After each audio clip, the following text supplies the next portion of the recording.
दुकान के पीछे मिल मुझसे।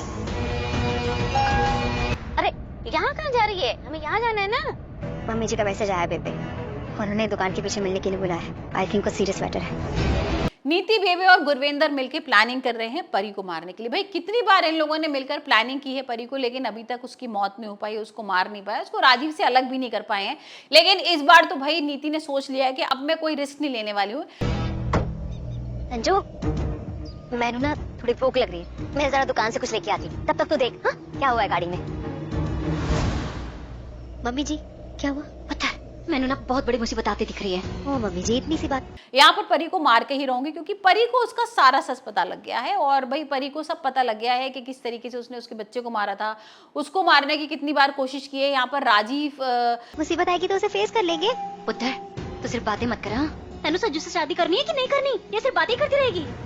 ये आप क्या बोल रहे हो? संजू से शादी करने के लिए तो ये सब कुछ कर रही हूँ ना। तो फिर मुद्दे की बात सुन, ज्यादा वक्त नहीं है हमारे पास। जैसे तेनू मौका मिले ना परी नू खत्म कर दे। के संग उसने कितने नाटक किए थे और उनको अलग करने के लिए क्या कुछ नहीं किया था। और यहाँ पर कोई उसकी याददाश्त वगैरह नहीं गई थी, वो सिर्फ नाटक कर रही थी राजीव के साथ रहने के लिए। तो ये सारी चीज़ें परी के सामने आ गई है और परी ये सब चीज़ें ना गुरविंदर को भी बता देती है, उससे डिस्कस करती है कि भाई ऐसा ऐसा है।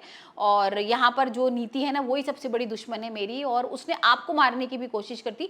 वो यहाँ पर बहुत भड़काने की कोशिश करती है, बहुत कुछ बोलती है नीति के बारे में। लेकिन गुरविंदर कहाँ सुनने वालों में से। गुरविंदर को तो लग रहा है कि भाई वो मेरे राजीव के बच्चे की माँ बनने वाली है, मेरे वंश को आगे बढ़ाएगी, तो मैं उसको कैसे कुछ खतरा पहुंचा सकती हूँ। तो यहाँ पर जो उसकी दुश्मन है वो तो परी है, नीति तो दुश्मन है ही नहीं उसकी। तो अब आने वाले एपिसोड में ये भी देखेंगे कि हम भाई राजीव और परी एक सरप्राइज डेट पर जाएंगे। मतलब राजीव जो है ना वो परी को एक सरप्राइज देगा, उसको बहुत रोमांटिक डेट पे ले जाएगा, यहाँ पर उसके संग डिनर वगैरह करेगा। और वहीं दूसरी तरफ बेबे, गुरविंदर और नीति मिलकर प्लानिंग कर रहे हैं परी को मारने के लिए। यहाँ पर नीति ने सोच ही लिया है कि अब मैं परी को मार के ही रहूंगी, क्योंकि भाई परी को तो कभी भी कुछ भी बता सकती है, परी का कोई भरोसा नहीं है। और नीति और राजीव की शादी ना वैष्णो देवी माँ के दरबार में होने वाली है। तो यहाँ पर बेबे बोलती है कि एक काम करते हैं, उसको ना किसी पहाड़ पे से धक्का दे देना तुम शादी से पहले, और सब कुछ खत्म हो जाएगा हमेशा के लिए।